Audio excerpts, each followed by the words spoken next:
म्हणजे आज महाराष्ट्राची राजकीय परिस्थिती पण अडचणीत आहे, सामाजिकही अडचणीत आहे आणि आर्थिकही अडचणीत आहे. त्याच्यामुळे मला विचाराल तर आत्ता ही काही भांडत बसायची वेळ कुणाचीच नाही आहे.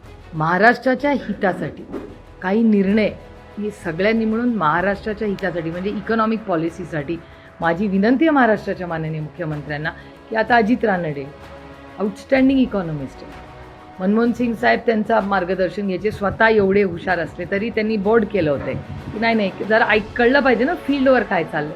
तसे आर्थिक प्रश्नांसाठी माननीय मुख्यमंत्र्यांनी एक वेगळी कमिटी केली पाहिजे. आता ऑपरेशन सिंदूरला आम्ही सगळे परदेशी गेलो, देशाच्या हितासाठी गेलो ना, तेव्हा आम्ही कधीच म्हणलो नाही की आम्ही विरोधक आहोत. आम्ही गेलो ना कारण का देशाचं हित होतं. पहिला देश, मग राज्य, मग पक्ष आणि मग कुटुंब. त्याच्यामुळे महाराष्ट्राची जर आर्थिक परिस्थिती अडचणीत असेल, महाराष्ट्राच्या माननीय मुख्यमंत्र्यांनी थिंक टँक केला पाहिजे.